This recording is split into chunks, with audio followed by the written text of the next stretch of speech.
With a lot of dynamic movement patterns that we engage in, we take a look at the hip joint.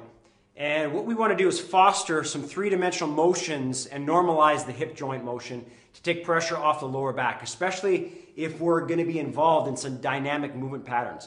So one particular drill that is very effective in order to facilitate the transverse plane at the hip is to do a warm-up that engages the ViPR and utilizes the ViPR with a shoulder carry. So again, what we're going to do is grab the handle that's furthest away from us, and we're going to bring the ViPR up so that we're carrying it on the shoulders, very close to the body.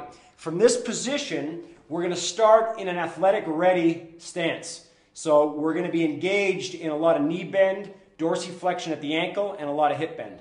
From that pre-position, we're going to take an alternating step laterally, and the lead foot is going to step out. The recovery step is going to be straight ahead, and then the lead foot is then going to toe in. So if I was doing this over a larger amount or a longer distance, I could actually choose a number of different step patterns, and it might be 10 in one direction, it might be 20 in one direction, before I then switch sides and go 20 back in towards my original position. So in order to illustrate this, I'm going to be down here, it's a toe out, and then a recovery step, toe in, and then I would continue that pattern for as much distance as I can accommodate. The key thing to remember is simply this. If I'm going to pre-position and toe out and toe in, what I'm looking for as I toe out is I'm looking for the knee to follow what the foot's doing. Because as I toe out and the knee also drives out, that's going to facilitate a relative external rotation at the hip joint.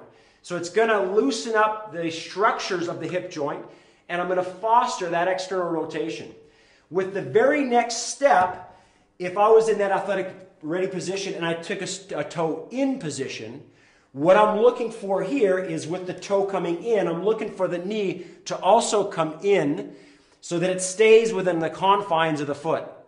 If that's the case and I toe in, I'm going to facilitate a relative internal rotation here at the hip. And because I'm in the athletic ready position, that's going to really foster a lot of internal rotation, but it's going to wind the acetabulum and a lot of the ligaments in the hip joint up a little bit tighter.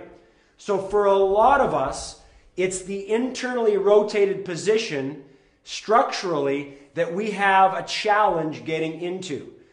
But the irony of it all is this hip position right here, the internally rotated hip position, is going to be the joint position that loads much of the musculature and much of the fascia around this lumbopelvic hip complex.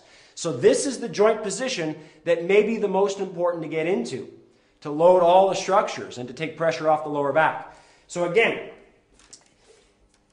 I'm now looking at the toe out. The knee's going to follow external rotation in the hip. The recovery step is a toe in, where I'm looking at the knee coming in, which is going to foster internal rotation in that position. And if I go to a number of repetitions to one side, let's say it's 10 or 20, then as I went back to my original position, I'm looking for the lead leg being the opposite leg.